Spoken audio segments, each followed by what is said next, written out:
Curious George visits the library.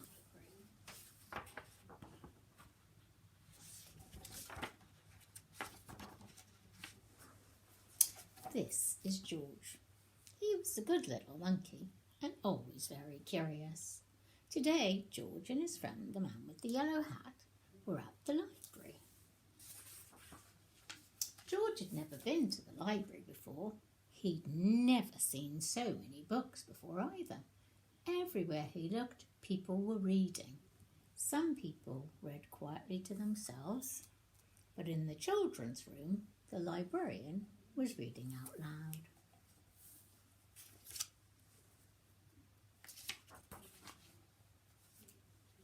It was story hour. George loved stories. He sat down with a group of children to listen. The librarian was reading a book about a bunny. George liked bunnies. Behind the librarian was a book about dinosaurs. George liked dinosaurs even more. But next the librarian read a book about a train. George tried to sit quietly and wait for the dinosaur book to be read, but sometimes it's hard for a little monkey to be patient. When the librarian started a story about jungle animals, George could not wait any longer. He had to see the dinosaur book. He tiptoed closer. "Look, a monkey!" shouted a girl. The librarian put her finger to her lips. "We must be quiet so everyone can listen," she said nicely. "But there's a monkey," said the boy. The librarian nodded and smiled. She agreed. When she finished reading the jungle story, the librarian reached for the dinosaur book.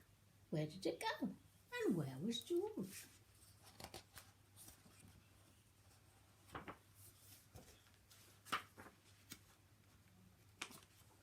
George was all ready to take the dinosaur book home and read it with his friend when another book caught his eye. This book was about trucks. George wanted to take that one home too.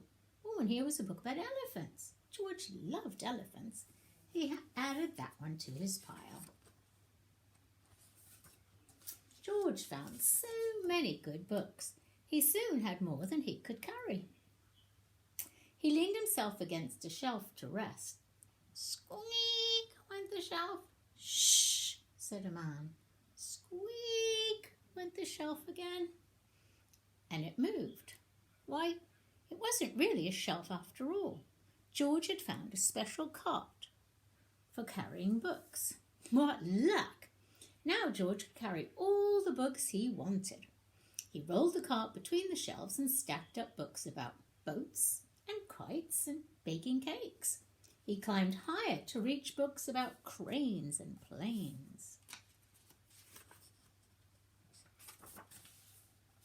At last, George had all the books he could handle. He couldn't wait to head home and start reading, and right in front of him was a ramp leading to the door. George was curious.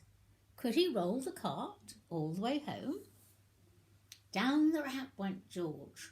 The cart rolled faster and faster. "Stop!" a library volunteer shouted. "Come back with my cart!" But George was too excited to listen. The cart was speeding up and George was having fun. Until crash. George and the cart ran smack into the shelf of encyclopedias. Books flew up in the air, and so did George. He landed in a big pile right between O and P. "Oh no," moaned the volunteer when he saw the mess George had made. "How am I going to put away all these books?" "I'd like to borrow this one," said a boy from Story Hour. "And I'll take this one," said the girl. With help from George and the children, the books were sorted in no time. Soon there was just a small pile of George's favourites left. "Would you like to take those books home with you?" the volunteer said to George. Then he took George to a special desk and helped him get his very own library card.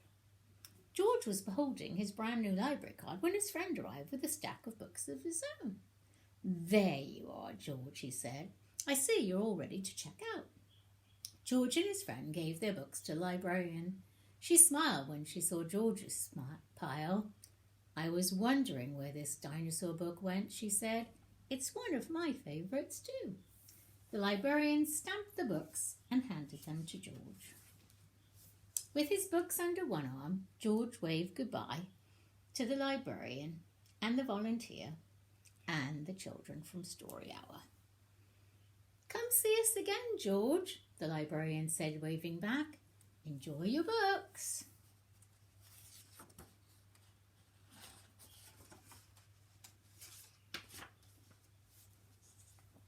And he did.